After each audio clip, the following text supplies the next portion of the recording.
Hi mga kapamangkin! Look at my hands. So, ito na po yung nag-grass cutter. Yan. Tapos nagwalis na din kami. Kahapon, nagwalis na din ng ilan. Yan. Tapos nag-grass cutter na. So po si Kuya Buds. So, huwag tayong lalapit doon. Baka tayong matalsikan ng dami. Masakit yun. Tapos tinambak, para hindi na namin nahakutin. Kasi wala rin maghahakot.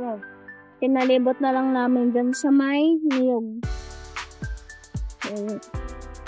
Kinalibot na. Pero wala nang, wala kasing maghahakot. Dati nahakot namin. Ngayon, papalibot na lang namin sa palig. Ito po. Look. So, tatanggalin lang natin to. Maya, yung nakalaylay. Tapos, ayan. Diba, ang bilis mag-grass cutter. Bano nalalagay na niyog. Tapos na, ito na yung babuyan. O, diba nung nag-grass cutter, ang linis ng babuyan. Ang linis tingnan ng bahay. O, diba? Tingnan niyo naman yung pako.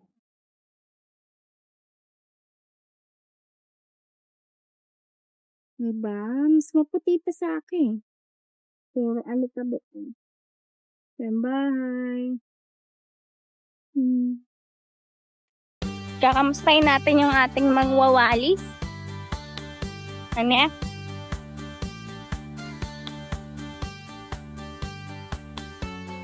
Hi, Panyat. Okay, ang mangwawalis number 1. Number 2. Number 3. May number 4 pa. Sa Ate Bagi, wala pa. Nagpapaalbas ng kambing. Hi, guys. Welcome back. Again. Tita Mate, ano sinasabi mo kanina? Nene, titirhan ka namin ng ng gagawin challenge sa iyo. Pagdating mo dito, ha? Tingnan mo, ma-experience mo kung paano. Para hindi, para ano, Tita Mate, para hindi puro layas. Yeah! Challenge ka dito sa bukid. Ang una mong gagawin, mami, ay maglilinis ng babuyan. ikaw daw maglilinis ng babuyan, sabi ko. Ng mga best friends natin. Hi mo, beshi ko. Hi mo, beshi.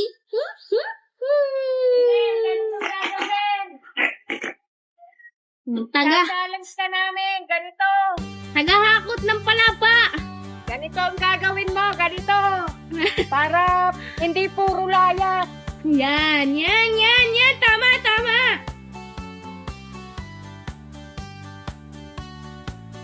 Nagpapahawak yung baboy na to, ano? Kaya nga, ayan, Ang cute nyo. Guys, nakakagigil sila,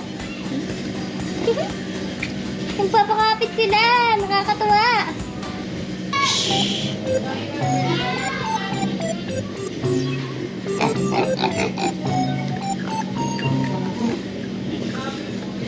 That's my best friend.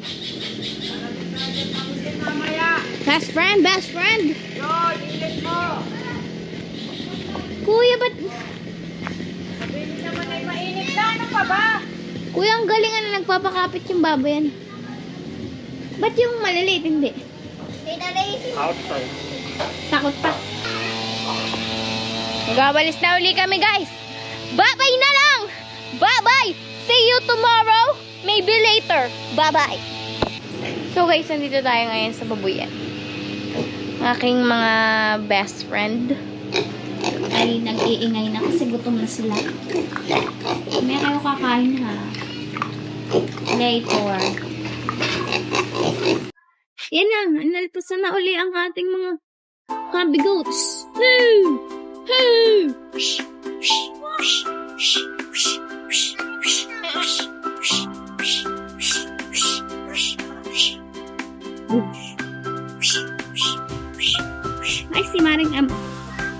Guys. Hi, Abdul! Logs.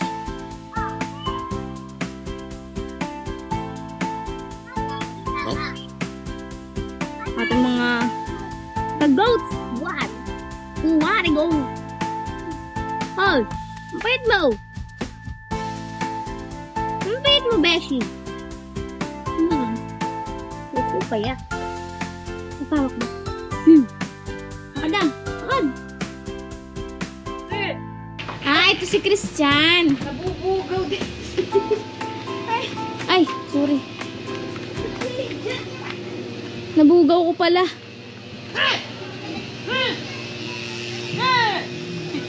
Nabugaw ko pala.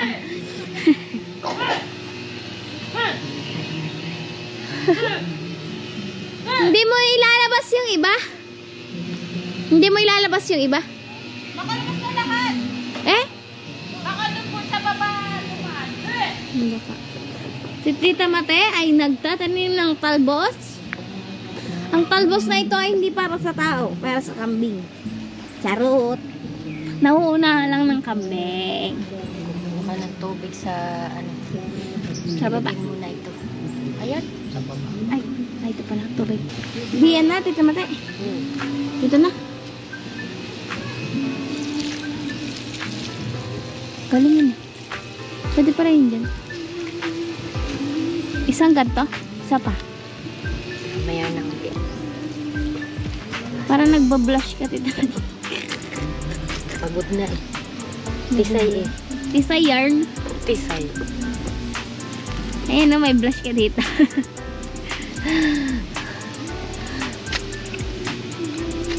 Hindi mo na dito nilagay, Tita Mate. Kinukuha ng kambing.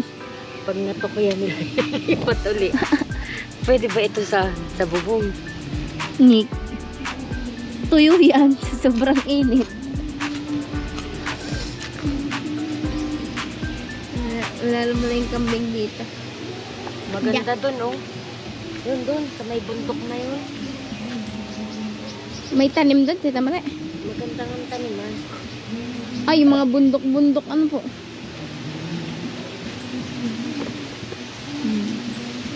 Diba? Diba? Anood na kayo ng video.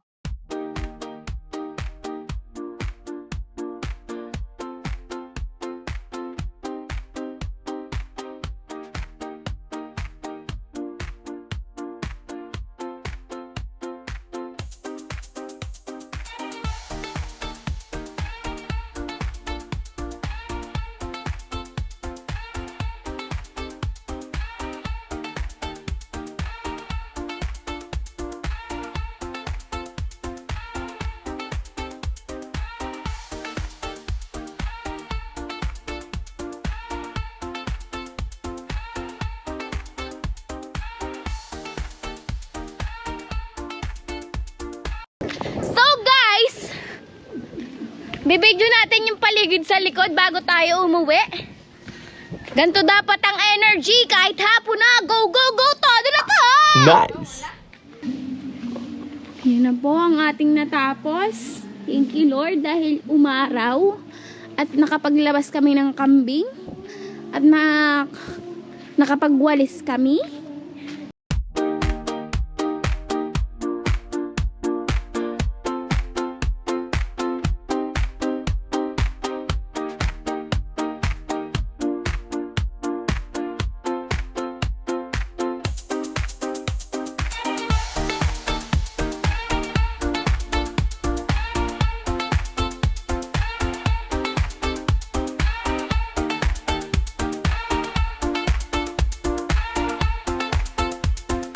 So guys, dito na nagtatapos ang ating vlog. Maraming salamat sa inyo sa pag-subscribe at sa panonood ng ating video.